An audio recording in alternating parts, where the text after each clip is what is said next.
guys some breathing room in the third quarter. I think they pulled one in 10-6. And then you got Marcus going a little bit. Mm-hmm. Dylan had a couple of nice runs. Right. How critical was something like that to your offense? I mean, whenever we have a game like that, we're kind of stalling in the run game and whatnot. But then you get those big plays that 3rd and 19 or the pass to Jaleel down the field. It always energizes the offense on all, even the defense as well. On all cylinders. So it's definitely important to have those big plays. Coach Levy preaches having 15 plus yard big plays.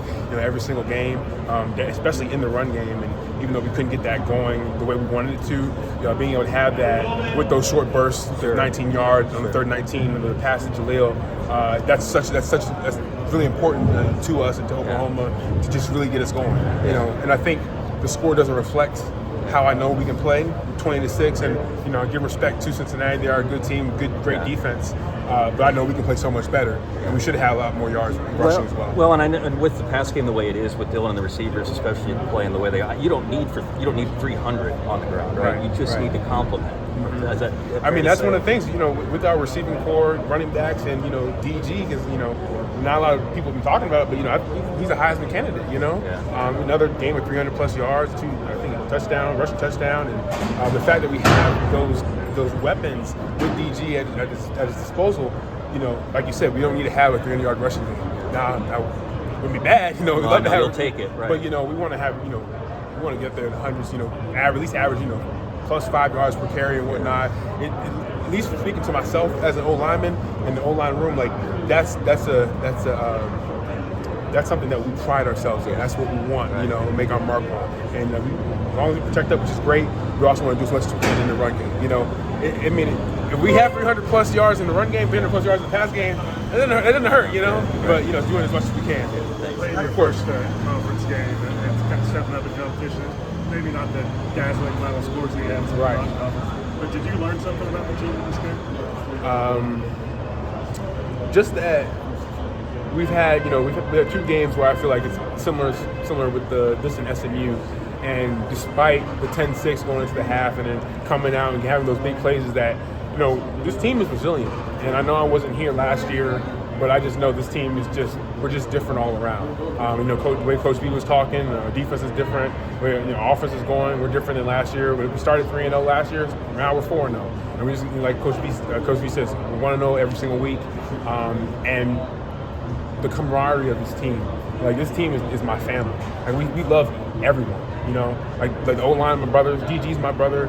Like, I think that love that we have for one another, that we'll go out and I'll die for you on that field. I'm gonna go out and not literally, but I'm gonna go kiss him on that field. I'm gonna put him in the dirt, make waffles. That's what we like to say on the O-line. But the resilience that we have, the camaraderie, we don't call people out, we call them up.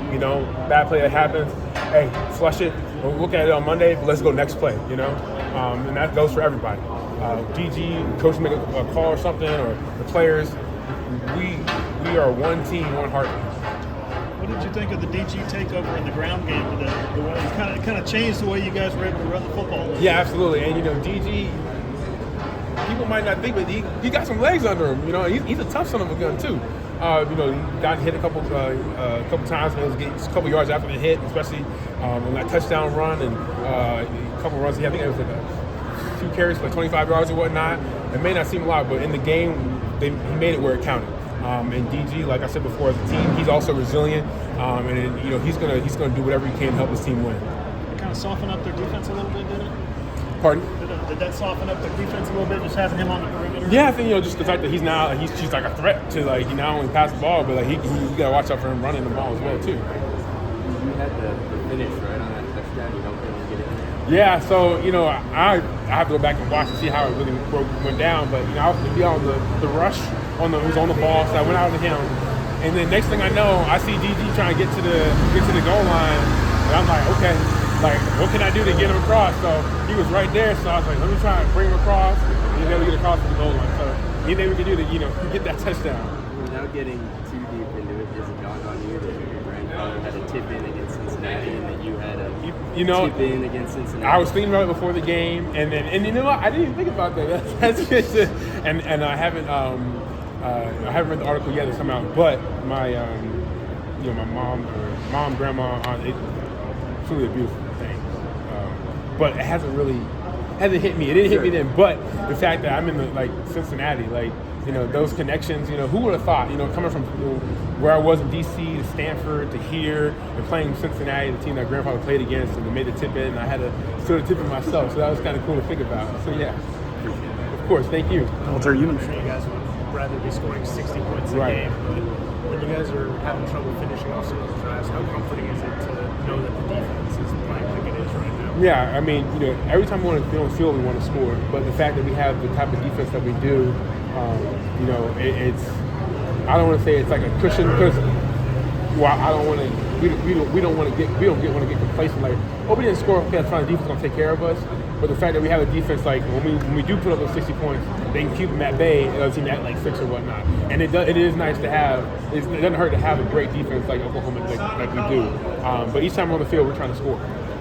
Walter, you mentioned that equilibrium of it doesn't always have to be 300, but what more can you get out of the rushing game? Mm-hmm. What do you feel like is the key to taking the next step in that regard for you guys moving forward? First, I think it starts up front. That's the number one thing. Starts up front with the O-line, and with that, we play physical. We have a lot of energy and toughness, but with that, we have to combine it with our technique and details. Because if we don't have the techniques and details, we're just all over the place. And I think that's the one thing that we're slowly getting it, or our technique and details. But we need to have. I don't think we had our complete game for a run game yet, and we just need to keep working that to get there. Like I said, Coach Beadenbo, he demands whether we get there or not, but he demands perfection. And each and every day we strive to get there. That's what makes us better. And so I'm looking forward to the next game already. Getting better this next week of practice and film.